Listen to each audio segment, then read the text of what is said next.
Բարև ձեզ, սիրելիներս, մենք այսօր վերջապես ավարտում ենք երրորդ երգի 12-րդ գլուխը։ Ես անմիջապես կարդամ տեքստերը եւ մենք քննարկենք դրանք։ Երրորդ երգ 12-րդ գլուխ, տեքստեր 54-ից 53-ից Միջ Բրահման իրեն հոգելուն էր տվել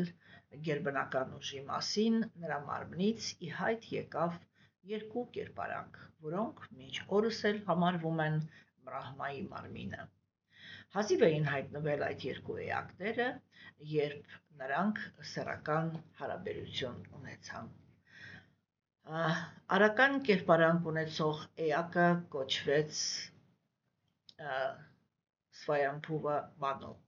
իսկ կինը Շատարուպա, մեծ հոգու Մանուի կինը։ Սեռական հարաբերությունների մեջ մտնելով նրանք աստիճանաբար ավելացրին տիեզերքի բնակչությունը։ Բհարատայի որդի նշանակված ժամկետում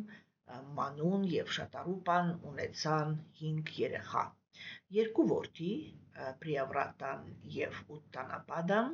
եւ 3 դուստր Ակուտին, Դևահուտին եւ Պրասուտին։ Մանուն իր ավագ դստերը Ակուտին կնության տվեց իմաստուն Ռուչիին, միջտեկ դստերը Դևահուտին կնության տվեց իմաստուն Կարդամային, իսկ կրտսեր դստերը Պրասուտին ուրեմն տվեց Դաքշային։ Նրանցից էլ սերմվել է տիեզերքի բոլոր կենդանի էակները։ Ուրեմն, ինչպես տեսնում ենք, մենք մինչ այդ քննարկում էինք շատ կարևոր թեմա, որ Տեր Բրահման ինքը պատասխան էր տալիս արարչագործության համար, հիմնականում ինքը, ինչպես տեսնում ենք, պատասխան է տալիս դրա համար, թե ինչպիսի մարմիններում, ինչպիսի կենդանի էակներ պետք է ծնվեն եւ առանձնահատուկ կերպով պատասխան է տալիս, ուրեմն արարչագործության մեջ գտնվող, նյութական արարչագործության մեջ գտնվող կենդանի էակների հոգեբանական սկզբունքների համար։ Դրա համար մենք ամենասկզբից տեսանք, որ այսքան հերթականությունը ինքը այսպիսին էր, որ արիացիները իրենք այո, դա պնդում են, որ կենդանի էակը ինքը շատ սերտ մասնակցություն ունի նյութական աշխարհի արարման գործում։ Եվ ինչու, որովհետև հենց կենդանի էակն է, որ ուզել է գալ նյութական աշխարհ, եւ երբ որ ինքը այդ ցանկությունը ձևավորել է, Գերագույն Աստծո անձնավորությունը ամենասկզբից ունի այդպիսի տրամադրություն կատարել կենդանի էակների ցանկությունները, եւ ինքը այսպես չի անտեսել նաեւ այդ ցանկությունը եւ օգնություն է ցուցաբերել արարելով նյութական աշխարհը։ Այսինքն մենք ձեզ հետ ամենասկզբից խոսեցինք դրա մասին, որովհետև այսօր մենք գլուխը արդեն ավարտում ենք, խոսեցինք դրա մասին, որ Գերագույն Աստծո անձնավորությունը նյութական աշխարհում տրամադրում է կենդանի էակներին, ինքը տարածքը, այսինքն ինքը նյութական աշխարհը իր մոլորակներով։ Մենք տեսանք, որ ամենասկզբից նկարագրվեց արարչագործությունը, չէ, որպես ուրեմն թե ինչպես են տեղադրված ընդհանրապես մոլորակները։ Արիացիները իրենք ասում են, որ նյութական աշխարհը ինքը ինչպես եւ ենթարկվում է 3 գոյավիճակների օրենքին եւ ունի 3 աստիճան, այսինքն 3 այսպես, այո, աստիճաններ կարելի ասել, մոլորակային համակարգեր։ Ցածր մոլորակային համակարգերը, միջին մոլորակային համակարգերը եւ դրախտային մոլորակային համակարգերը։ Ցածր մոլորակային համակարգերում, ինչպես մենք տեսանք, ապրում են առաջի հերթին այնտեղ ուրեմն ամենացածր մոլորակներում գտնվում են այն կենդանի էակները, որոնք որ արժանացել են, այսպես էլի, շատ դաժան տառապանքների, չէ՞, եւ հենց այդ ռեգիոններն են, որոնք իրենք կոչվում են դժոխային։ Բայց մենք խոսացինք դες այդ դրա մասին, որ արիացիները իրենք պնդում են, որ ցածր մոլորակները դրանք միայն դժոխային մոլորակները չեն, որ իրականում ցածր մոլորակներում կան մոլորակներ, որտեղ օրինակ տնտեսական զարգացման տեսանկյունից ապրում են շատ հաճախ ավելի լավ, քան ապրում են դրախտային մոլորակներում։ Ուղղակի այդտեղ ապրում են բացարձակ էգոիստները, հա, եւ այսպես խրված, ում գիտակցությունը 100%-ով խրված է զգայական վայելքի մեջ։ Մենք հիմա արդեն շուտով դուրս կգանք այն պատմությունների մեջ, որտեղ կսկսենք քննարկել արդեն կոնկրետ անձնավորությունների։ Եվ ուրեմն միջին մոլորակները դրանք մեր մոլորակի նման մոլորակներն են, ընդ որում արիացիները իրանք իհարկե պնդում են եւ ճիշտ ասած ես միշտ մտածում եմ, որ դա մարդու կողմից մեծ գոռոզություն է մտածել, որ այս անծայրածիր տիեզերքը ինքը ինչ որ անիմաստ մոլորակների հավաքածու է եւ միայն այս մոլորակի վրա է, որ գոյություն ունի կյանք, այսինքն ինչ որ մի իմաստ ընդհանրապես, չէ՞։ Իհարկե գոյություն ունեն միլիարդավոր մոլորակներ, որոնց վրա կան կյանք, հա, եւ հետեւաբար ուրեմն արիացիները իրանք այդպես էլ պնդում են, որ միջին մոլորակներ, որտեղ որ ապրում են իմенно մարդկային կերպարանքի եւ մարդկային հոգեբանության համապատասխան կենդանիներ, դրանք անթիվ անհամար են։ Եվ կան դրախտային մոլորակները, այսինքն բոլոր այդ շերտերը իրենք իրենց մեջ ունեն ամենացածր արտահայտումը եւ ամենաբարձր։ Դրանից հետո նկարագրվեց Տեր Բրահմայի հայտնությունը, որը ինքը մարմնավորում է կենդանի էակի բանականությունը, այսինքն այն արժեքային համակարգը, որով կենդանի էակը մտնում է նյութական աշխարհ։ Եվ սա ինքը շատ կարևոր կետ է։ Հիմա, սիրելիներս, եւ ուրեմն դրանից հետո մենք տեսանք, որ Տեր Բրահման, այսինքն իրականում էսպես էլի առաջագործությունը ինքը շատ հետաքրքիր կերպով էր տեղի ունենում, չէ՞, որ ինքը ինչ որ մի բանի մասին մտածում էր կամ ինչ որ մի հատ զգացմունք էր ունենում եւ իր բարմի մեջից ինչ որ էակներ էին դուրս գալիս։ Եվ մենք տեսանք, որ ամենասկզբում Տեր Բրահման ինքը որպես Աստծո նվիրյալ, որը ինքը շահագրգռված է, որպեսզի կենդանիակները շատ արագ վերադառնան նյութական աշխարհ, ինքը արարեց կումարներին, որոնք իրենք իրականում հրաժարման սկզբունքներն էին եւ դրա համար բնականաբար հրաժարվեցին ավելացնել նյութական աշխարհի ուրեմն բնակչությունը։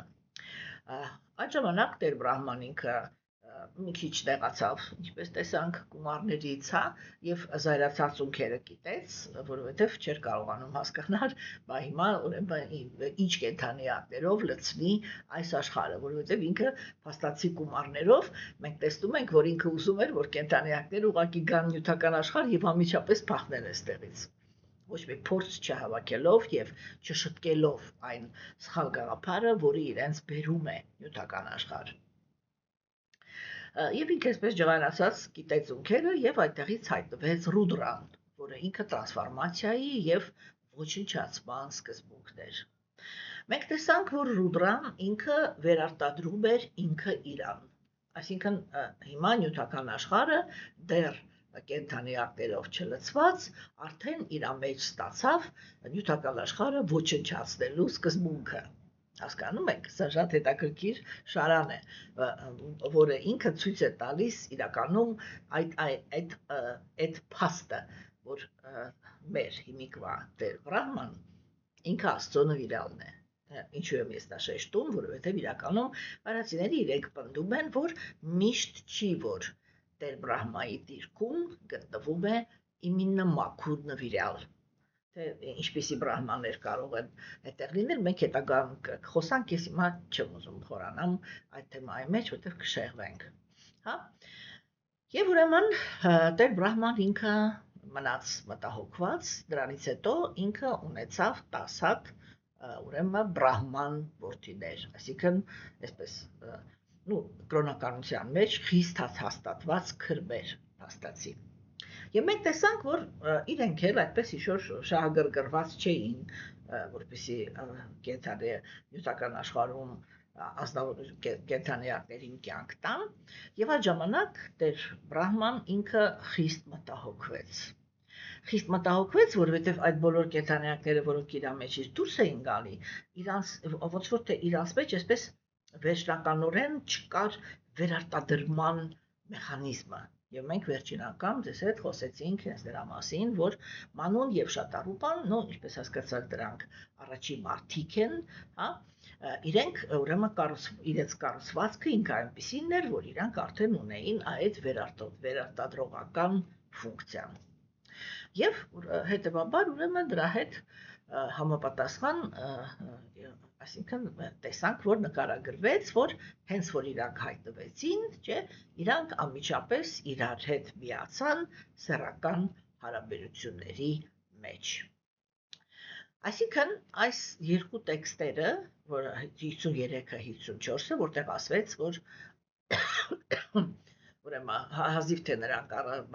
լույս աշխարհի եկան, իրանք այդ երկու էակները իրանք միացան սեռական հարաբերությունների մեջ եւ արու ուրեմն մարմին ունեցող էակի անունը դրեցին Սվայամփու Մանու, իսկ կնոջը Շատարուպա, հա, եւ ուրեմն իրանք այդպես կենակցեցին իրար հետ։ Այսինքն այս երկու տեքստերը իրանք թվում են շատ պարզ հասարակ տեքստեր, որտեղ ուղղակի նկարագրվեց, որ հայտնվեց տղամարդը եւ հայտնվեց կինը։ Եվ հենց որ իրենք հայտնվեցին, իրենք անմիջապես մտան այդ ամուսնական հարաբերությունների մեջ եւ ստացան անուններ։ Բայց իրականում այստեղ քննարկվում է ուրեմն արարչագործության սկզբունքներից կարևորագույններից մեկը, հա։ Այսինքն մինչև դա տեղի էր ունենում տարբեր տեսակի նյութական աշխարհի էլեմենտների արարչագործությունը։ Հիմա այս երկու անձնավորություններից ըստ արիացիների սկսվում է մարդկության պատմությունը։ Եվ ինքը սկսվում է այս նախադասությամբ. հազիվ ուրեմն հազիվ աշխարհում հայտնվելուց հետո այդ երկու էակները միավորվեցին սեռական ակտի մեջ, չէ՞։ Ժամանակակից մարդու համար այս գաղափարը ինքը կարող է հնչել բավականին կտրուկ գաղափար, հա։ Բայց իրականում մենք պետք է հասկանանք, որ Սուրբ գրվածքը ինքը այսպես նպատակ չի հետապնդում մարդու մեջ առաջացնել հետաքրքրություն բանել այդ սեռական հարաբերությունների հանդեպ, որովհետև ինքը ոչ թե ցույց է տալիս զգայական վայելքը, այսինքն որ ոչ թե իրանք միացան սեռական հարաբերության մեջ, որպեսզի վայելեն այդ հարաբերությունները, այլ այն, որ իրանք անմիջապես սկսեցին կատարել իրենց նախասահմանումը։ Այսինքն մենք տեսնում ենք, որ արարվեցին երկու էակներ, որոնք իրենք դեռ չունեն ապրած կյանք, հա, այսինքն իրենք ոչ թե փոքր երեխա էին, իրենք չունեն ապրած կյանք, չունեն ճակատագիր, հա, նույնիսկ չունեն անցյալում իրար հետ հարաբերվելու պատմություն, չունեն հիշողություններ, չունեն ռոմանտիկ պատմություն, հասկանում եք, չունեն անձնական ցանկություններ, իրանք հայտնվեցին եւ ուղղակի մտան սեռական հարաբերության մեջ։ Եվ սա նշանակում է, որ ոչ մի էմոցիա այդտեղ հիմա դեռ ներգրավված չի, այսինքն ուղղակի նկարագրվում է այսպես տուպը սեռական հարաբերությունը, վերարտադրման ֆունկցիան, հա, այսինքն այդ պահին կար միայն Բրահմայի կամքը, որի համաձայն, հա, պետք է սկսվեր մարդկային մարդու արարումը, հա, եւ նրա բազմացումը։ Հասկանում եք։ Եվ դրա համար այստեղ մենք տեսնում ենք, որ առաջի հերթին այդ սեռական ակտը ինքը չի նկարագրվում որպես հաճույք ստանալու միջոց։ Հասկանում եք, այլ նկարագրվում է որպես Աստծո մտադրությանը համապատասխան ծառայության ակտ։ Եվ սա իրականում շատ կարևոր կետ է, որովհետև նյութական աշխարհում կենդանի էակը ինքը միշտ իր համար ման է գալիս հաճույք։ Ինչ ուզում է ինքը անի, ուզում է եւ ինչ մարմնում ուզում է լինի, հա, ինքը միշտ մտահոգված է մի հարցով. ինչ եմ ես ստանալու։ Հա, եւ մենք տեսնում ենք, որ առաջագործության սկզբում քննարկվում է բացարձակ այլ հարց, եթե կարելի է այսպես ասել, հա, այսինքն իմ միջոցով ինչը պիտի շարունակելի լինի։ Հասկանում եք, եւ դրա համար է, որ հիմա այս պահին արիացիները, որը մենք մինչև այս պահը քննարկել ենք, հույսով եմ, որ բավականին նուրբ անձնավորություններ, որոնք իրանք առաքինության մեջ են, եւ իրանք հիմա ներկայացնում են, թե ինչպես է հայտնվել մարդը, չէ՞։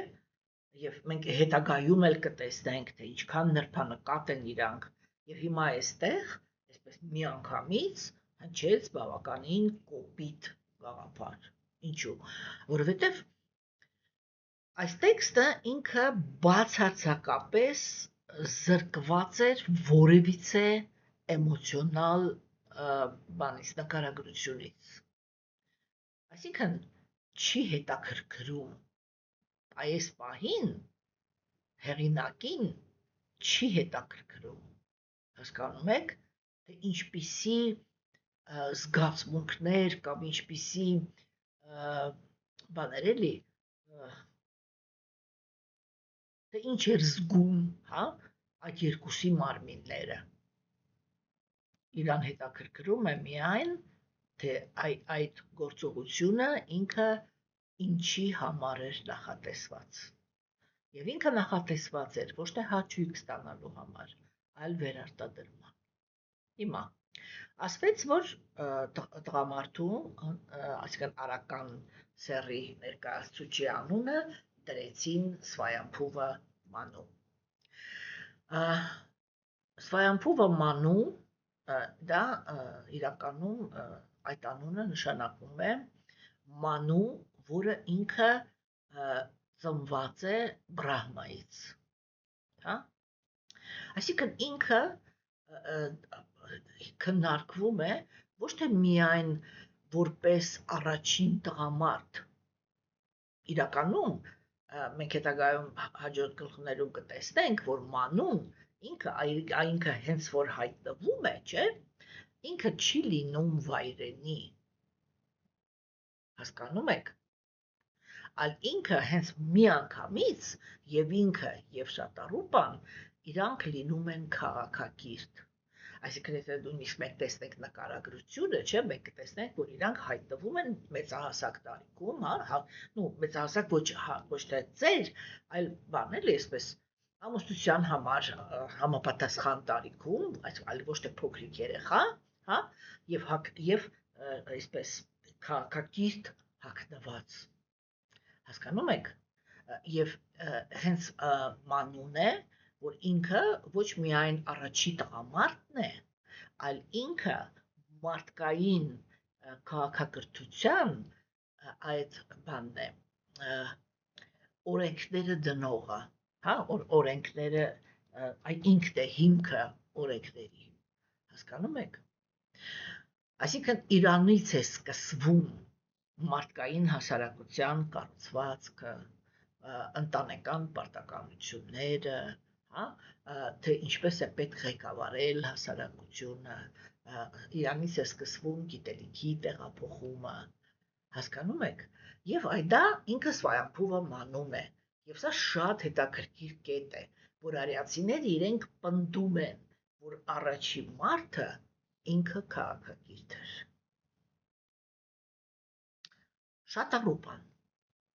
Շատառուպայի անունը նշանակում է դա, ով ունի հարյուրավոր ուրեմն բաներ, ֆորմաներ։ Եթե հիմա ասենք բաներ, այդ շատ բառը այստեղ կարող է սազալ էլի, հա, շատառուպա նշանակում է բան, ֆորմաներ, հա, այսինքն սա իրականում ցույց է տալիս մի ազնվորության, որը ինքը այսպես էլի, մնագալիք է, շատ դեպքեր ունեցող է, եւ սա շատ խորը իմաստ ունեցող սիմվոլ է, հա։ Այսինքն կինը ինքը դառնում է ամբողջ մարդկային ցեղի մայրը։ Եվ նույն արքանդից պետք է դուրս գան տարբեր տեսակի սերունդներ, անհամար բնավորությունների տերեր, անհամար ճակատագրերի տերեր, հա, տարբեր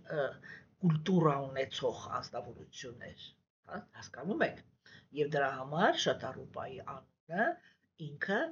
ոչ թե խոսում է այլ դրա մասին, թե ասենք ինչպիսին էր իր տեսքը, հա, որ ինքնպես կարող էր բազմազան տեսք ընդուներ, հա, այլ ինքը խոսում է այդ բնության այդ ունակության մասին, հա, որ կա այսպես էլի անսահման բազմազանություն ազնվորությունների եւ ինքը որպես նախամայր պետք է դներ հիմքը, այսինքն բոլոր այդ բազմազանությունը դուրս էր գալու, կներեք, իր արքանդից,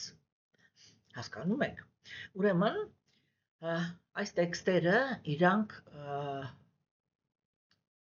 ցույց են տալիս մարդկային իլյուզիաները, որոնք իրանք հայտնվում են մարդու մտքի մեջ, չէ՞, տեսեք օրինակ, ժամանակակից մարդը ինքը շատ հաճախ համարում է, որ սկզբում պետք է լինի սերը, հետո հարաբերությունները, հետո ընտանիքը, հետո պարտականությունները։ Մենք տեսնում ենք, որ արիացիները իրենք տրամաբանության տեսանկյունից այսքան իմաստության մեջ ինչ-որ մի հատ շատ տարօրինակ կետից սկսեցին մարդու հայտնվելը։ Իրանք սկսեցին ուղղակի հակառակ կետից։ Սկզբում հայտնվում է պատասխանատվությունը։ Այսինքն այդ մարդկությունը շարունակելու պատասխանատվությունը։ Հետո նոր է սկսվում հարաբերությունների պատմությունը։ Հասկանում եք, եւ այստեղ մենք կարող ենք հարց տնել, այսինքն այդ առաքինության գոյավիճակի ներկայացուցիչ արիացիները իրենք խոսում են նրա մասին, որ հերքում են սերը։ Հասկանում եք։ Իրականում խոսքը սրա մասին չի։ Իրականում խոսքը նրա մասին է, որ մարդկային էակը ինքը պետք է հասկանա իր ամենակարևոր պատասխանատվությունը, դա սերունդ տալն է, և արդեն այդ պարտականության մեջ, այդ պարտականության վրա կենտրոնացած, կարելի է բարձրացնել մնացած բոլոր հարցերը, հա, և փաստորեն իրանք խոսում են նրա մասին, որ իրական սերը ինքը պետք է սովորի ապրել պարտականության մեջ, հասկանում եք, այլ ոչ թե միայն ազատ զգացմունքայնության։ Եվ արիացիները իրենք ուզում են հասկացնել, որ եթե վերանում է այդ պարտականությունը, բոլոր զգացմունքները իրանք դառնում են, ունենում են ոչ այդքան երկար կյանք։ Հասկանում եք։ Որտեւ եթե օրինակ մարդը ինքը կորցնի, չէ, այդ պարտքի զգացումը,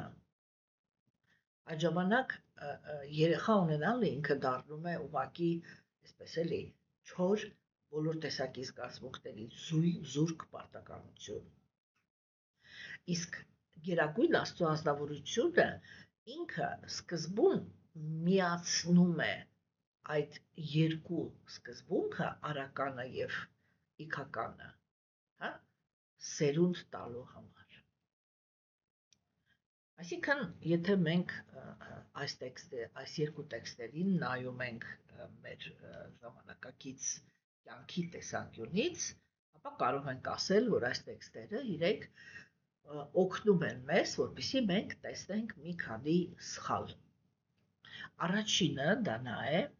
որ արդեն բավականին երկար ժամանակ է, որ մարդկությանը հասարակության կամ մարդկության առաջնորդները իրենք տանում են այդ ճանապարհով, որ սեռական հարաբերությունները իրենք կապվում են վայելքի հետ։ Հա? Հիմա այստեղ մենք տեսնում ենք, որ արիացիներ իրենք նկարագրեցին այդպես, որ իրականում սեռական հարաբերությունները իրենք նախատեսված են միայն վերարտադրման համար։ Երկրորդը դա էգոցենտրիզմ է, հա, որովհետև երբ որ ժամանակակից մարդիկ իրենք սկսում են կառուցել հարաբերություններ, իրանցից ամեն մեկը մտածում է, թե այդ հարաբերությունների մեջ ինքը ինչ երջանկություն է ունենալու։ Եվ դրա հետ մեկտեղ ինքը ունի այդպիսի պատկերացում, որ իր դիմացինը պիտի իրեն զգա երջանիկ, երբ որ ինքը իրականացնելու է իր երջանկության պատկերացումները։ Եվ այստեղ մենք տեսնում ենք, որ մշտական գալիս ենք նույն բանի առաջ։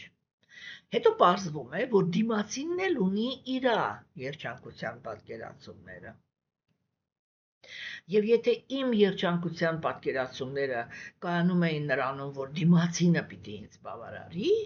ապա դիմացինի երջանկության պատկերացումները ուղղակի հակառակն էին։ Ինքն էլ պատկերացնում էր, որ ես պիտի իրան բավարարեմ։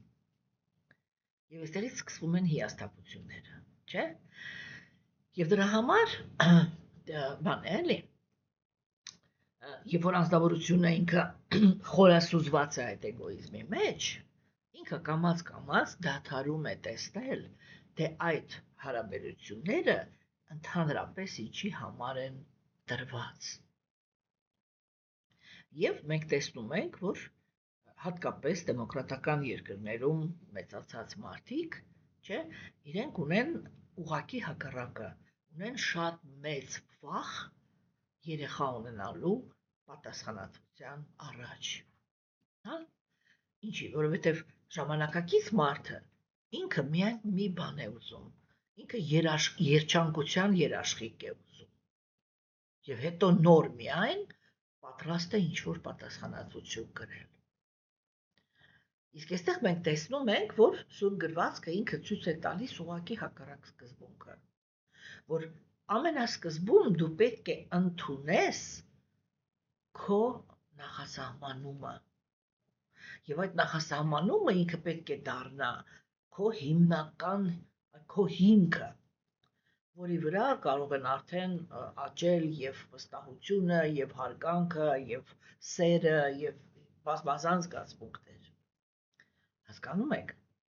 Այսինքն մենք տեսանք, որ անցյալ տեքստերում նկարագրվեց թե ինչպես Տեր Բրահմայի մարմինը ինքը բաժանվեց այդ արական եւ իքական սկզբունքի, չէ՞։ Եվ հիմա նկարագրվեց, թե դա այդ բաժանումը արական եւ իքական սկզբունքի ինչի համար էր պետք։ Այսինքն այդ տարբեր բաները, տարբեր սեռերը, հա, իրանք պետք են, որպեսի իրանք իրենց վերարտադրեն եւ հնարավորություն տան հոգիներին, որոնք իրենց հերթ են սպասում նյութական աշխարհ գալու, ծնվել այս աշխարհում եւ անցնել իրենց համար նախատեսված փորձը։ Հասկանում եք, Ուրեմն մենք տեսնում ենք, որ ըստ արիացիների նկարագրման առաջին միությունը տղամարդու եւ կնոջ հետ ինքը սկսվում է ոչ թե երջանկություն փնտրելու, այս սեփական երջանկություն փնտրելու ինչ-որ գործընթացներով, հա, այլ ինքը սկսվում է նրանով, որ իրանք կատարում են մի գործողություն, որը մտնում էր Աստծո մտադրության մեջ, տվյալ դեպքում Բրահմայի։ Հասկանում եք։ Այսինքն չի կարելի այս տեքստերը կամ շատ մեծ խճճվածության մեջ է կարելի հայտնվել, եթե այս տեքստերը մենք ընդունենք ժամանակակից մշակույթի տեսանկյունից։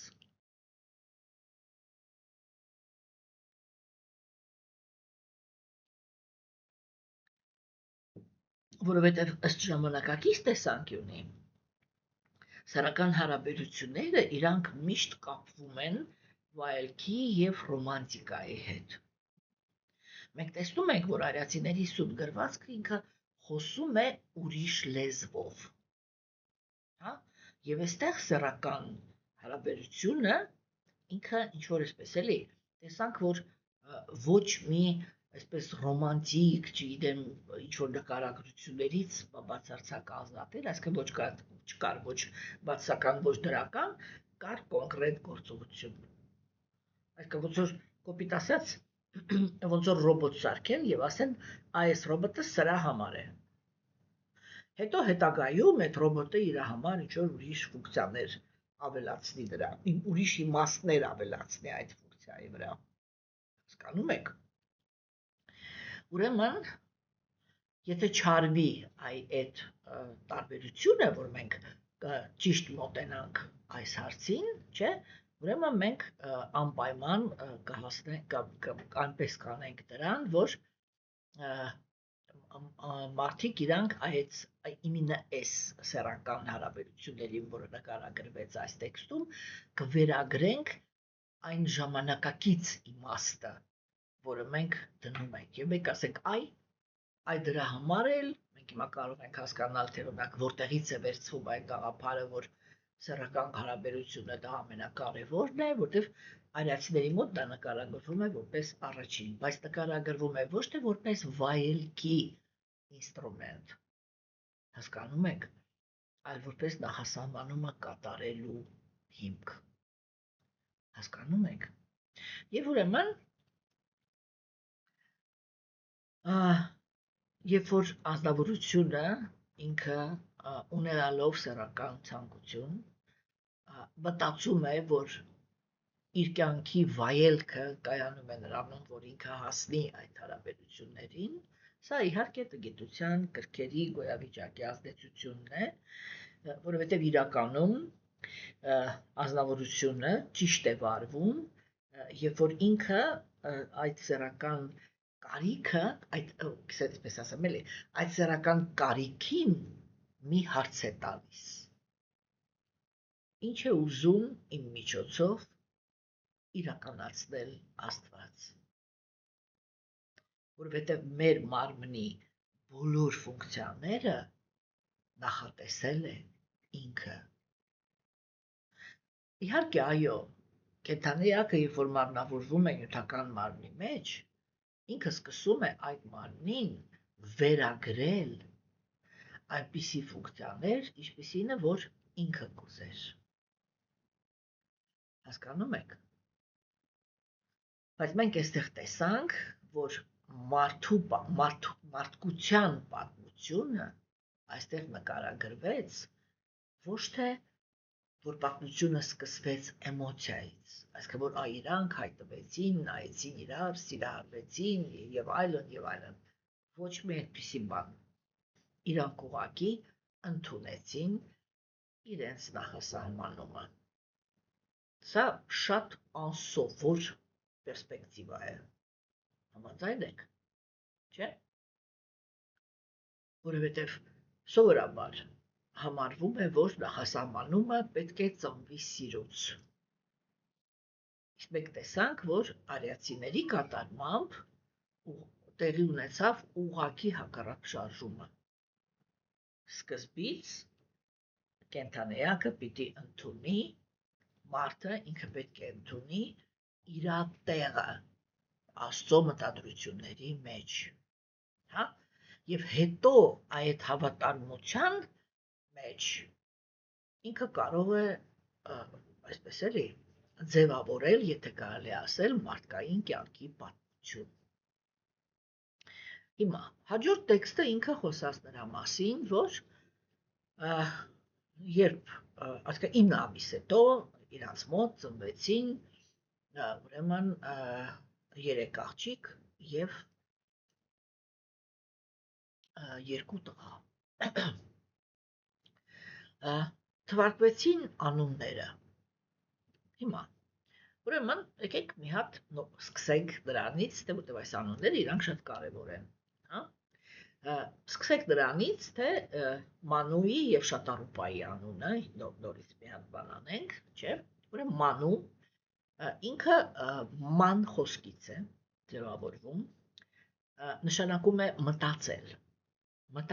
գիտակցել, հա։ Այսինքն այս այդ ման արմատից է ձևավորվում մանասբառը, միտք եւ մանուշյա, այսինքն մարդ, հա, այսինքն մանու դա պրոստը բան չի, էլի, պրոստը անձնավորության անուն չի, սա բանական մարդու արխետիպն է, որը ինքը, ինչպես ես ասեցի, հիմք է դնում այդ քաղաքակրթության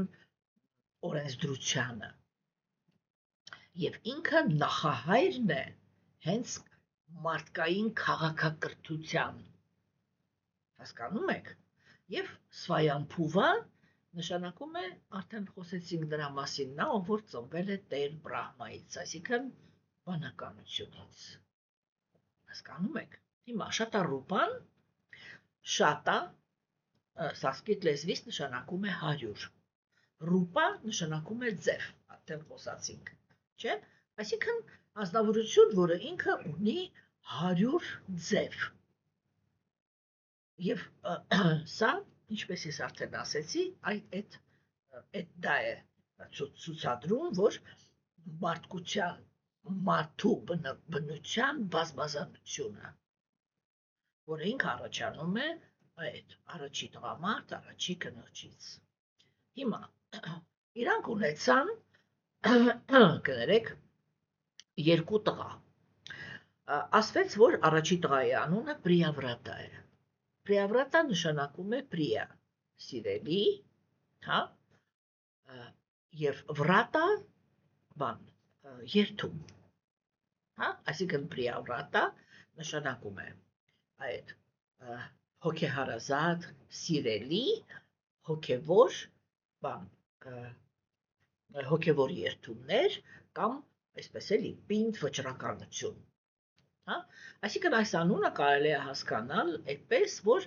նա, ով որ ինքը նվիրված է երթումներին, կամ նա, ում կյանքը նվիրված է նրա բաների սրտի համար հաճելի երթումներին։ Սա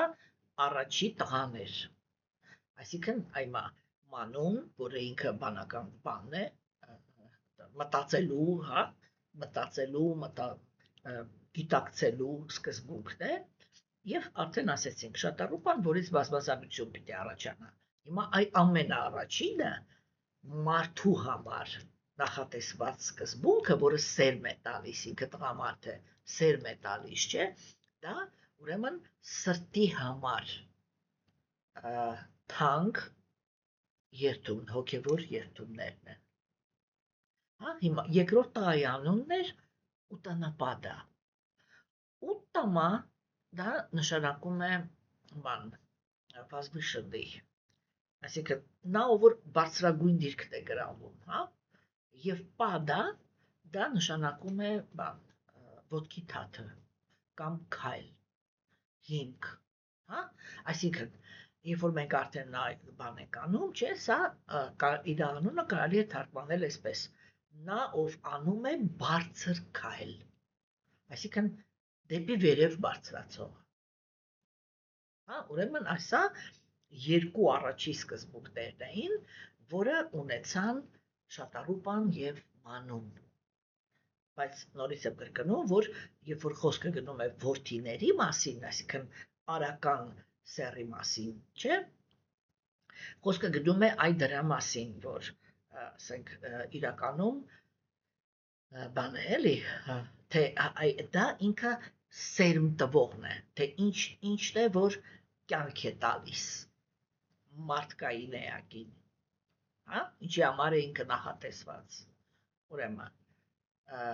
բաներ, երթուղներ, որոնք ապահովում են դեպի վերև գնալը, հա, հիմա, 3 աղջիկները, աղջիկներից առաջինի անունը Ակուտի էր,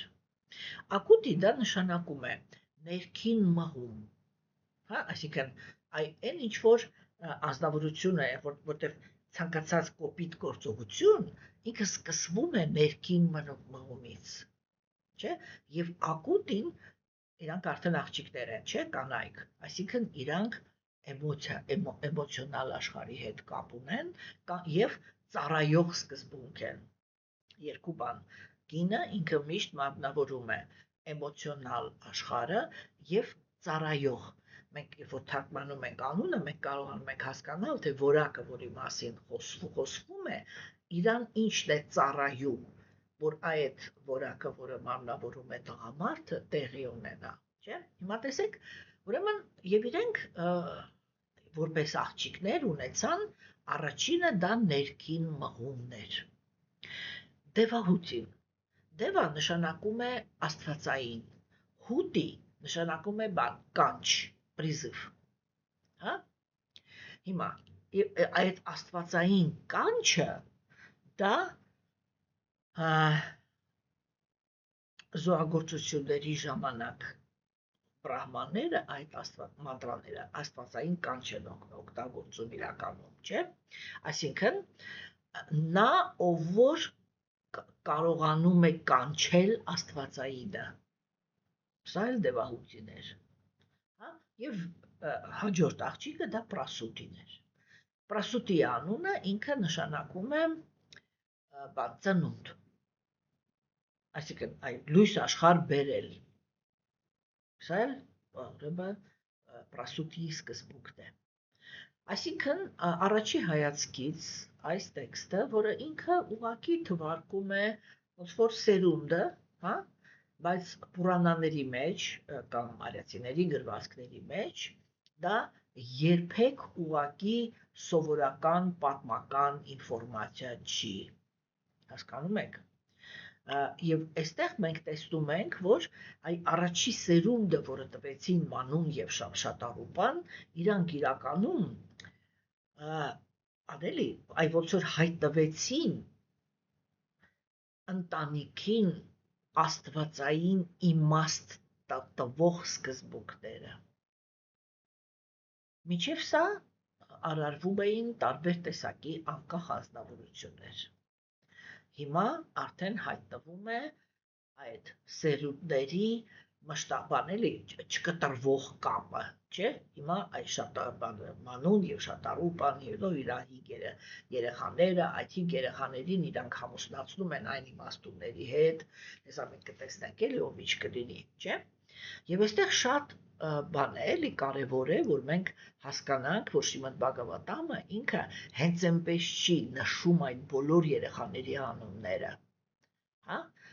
Առաջի հերթին հենց ուղղակի, եթե մենք անվան իմաստը չնայենք, չէ, առաջի հերթին դա ցույց է տալիս, որ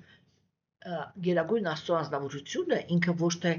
ստեղծում է, այսպես էլի, անդեմ մարդկային մասսա, այլ արարում է անհատականություններ, որոնցից ամեն մեկը ինչ որ մի փունջի կրող է, հասկանում եք, չէ՞։ Եվ այստեղ ինքը շատ կարևոր է, որտեվ Բhakti յոգան դա պերսոնալիզմի գաղափարախոսությունն է, եւ այդ անհատականության թեման ինքը այստեղ բանն է, էլի, ասիվայ ոնց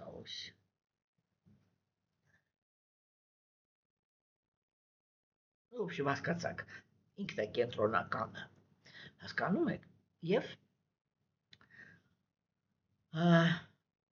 Այսինքն մենք տեսանք, որ երբ որ նոր կյանքը ինքը գալիս է այս աշխարհ, ինքը ամեն մի ազնվորություն այո ունի իր նախասահմանումը։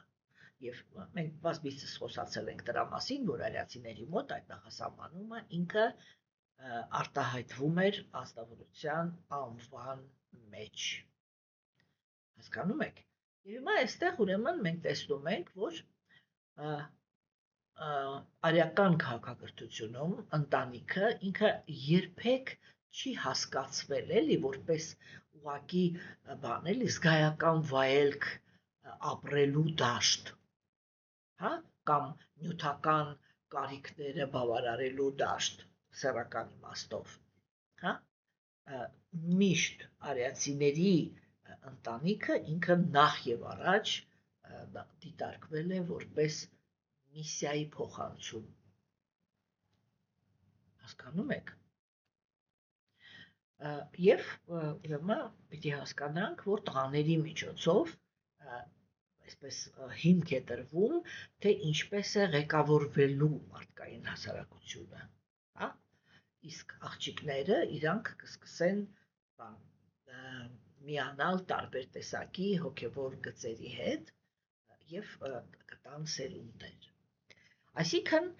ամենաառաջի սերունդը մարդկային, որը դա ըստ արիացիների 5 երեխա է, 2 տղա եւ 3 աղջիկ, հա, եւ իրանք դառնում են այն հիմքը, որով Գերագույն Աստծո ազնվորությունը լրացնում է տիեզերքը, արդեն որ սկսվում է տիեզերքի այդ լրացնելը կյանքով, հասկանում եք։ Այսինքն այստեղ մենք ստանում ենք այդ հարցը, թե ինչի համար է մարդուն տրված ստեղծել ընտանիք։ Եվ մենք հասկանում ենք, որ արիացիները իրենք մտածում էին, որ ընտանիք ստեղծելու այդ անհրաժեշտությունը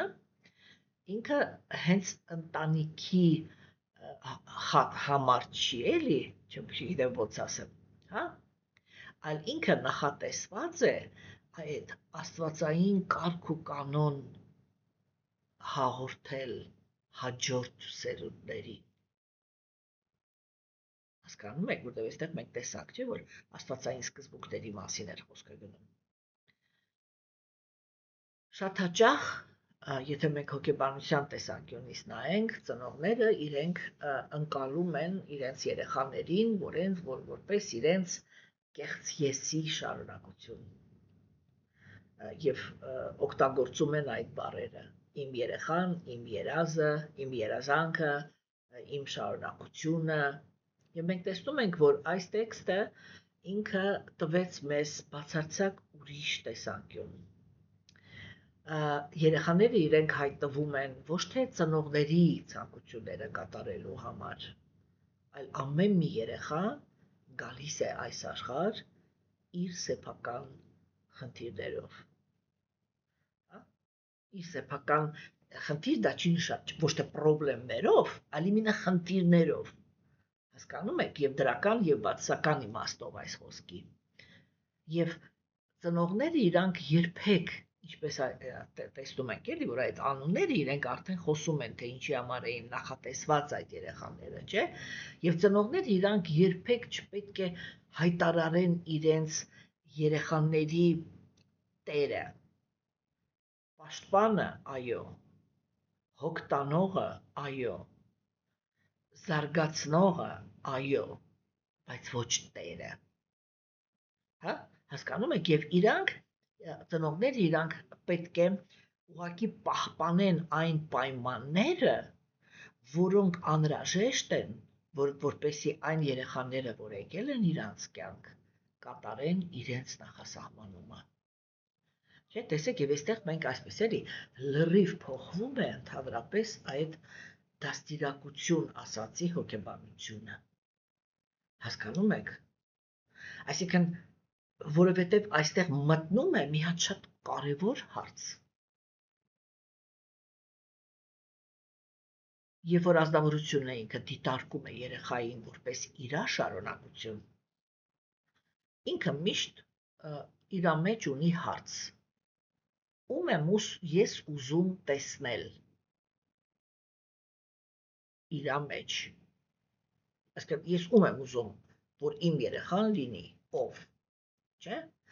Բայց երբ որ մենք ունենք աստվածային գիտակցություն, այդ ժամանակ ազնվորությունը ինքը մտածում է, իսկ ինչ է ուզում տեսնել այս ազնվորության մեջ Աստված։ Հասկանում եք։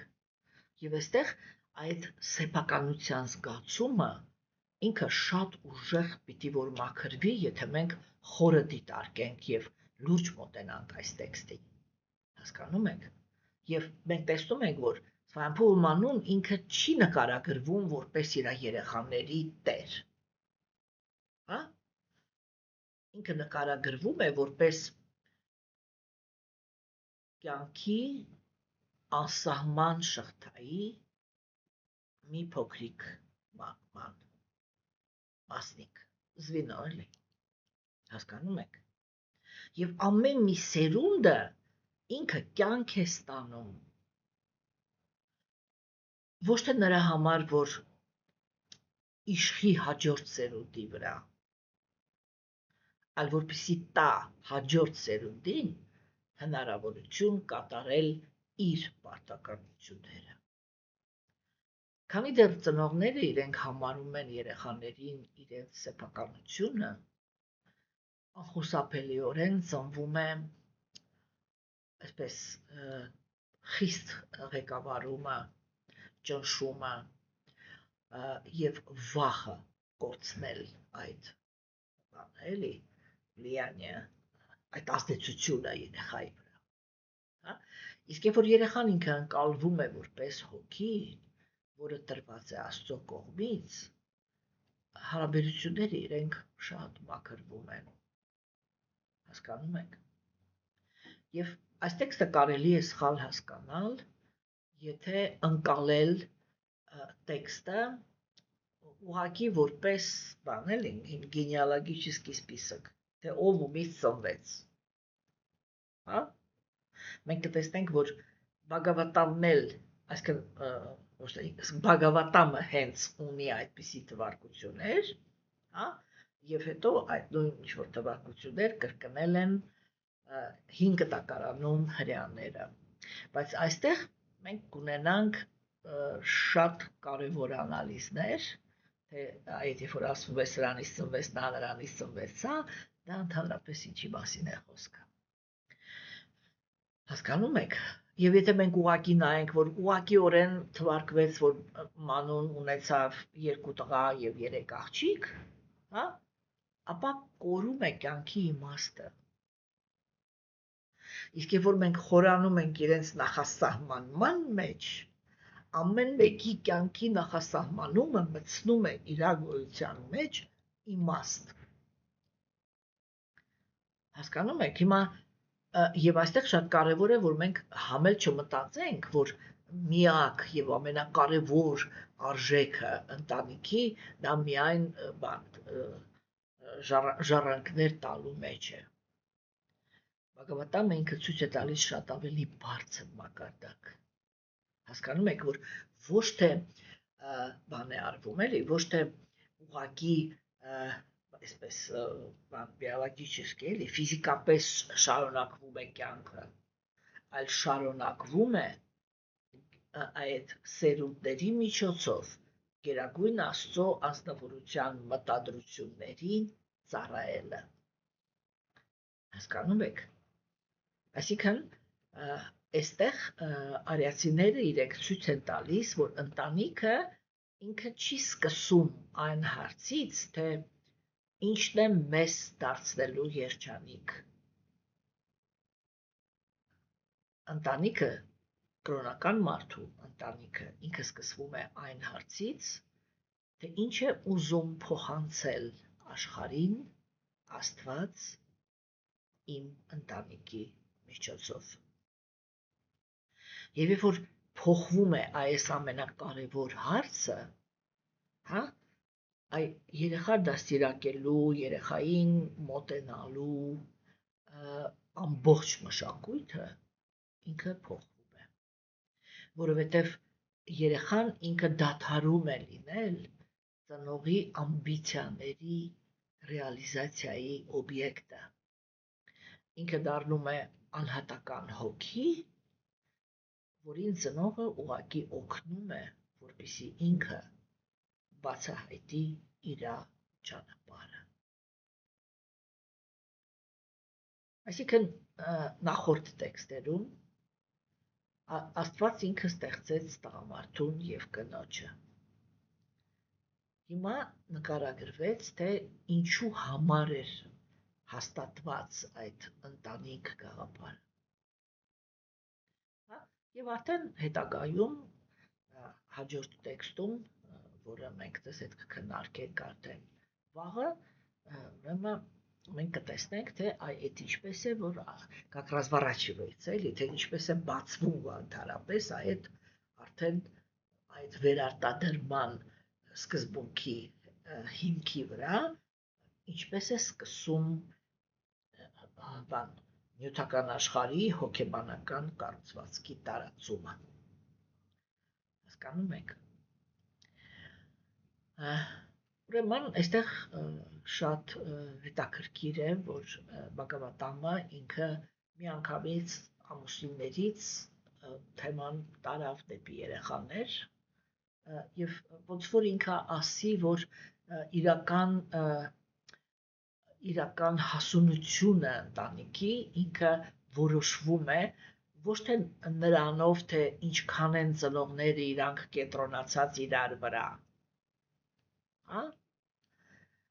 այլ նրանով, թե իրանց միացությունը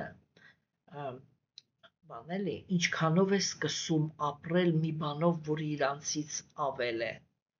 այսինքն սերունդով։ Եվ այստեղ ստացվում է, որ իրականում ընտանիքը միշտ ապրում է ապագայով։ Եվ ինքը կառուցվում է ոչ թե միայն այսօրվա երջանկությամբ, հա, այլև կառուցվում է այն բանի շուրջ, այն պատասխանատվության շուրջ, թե ինչ կբերեն այդ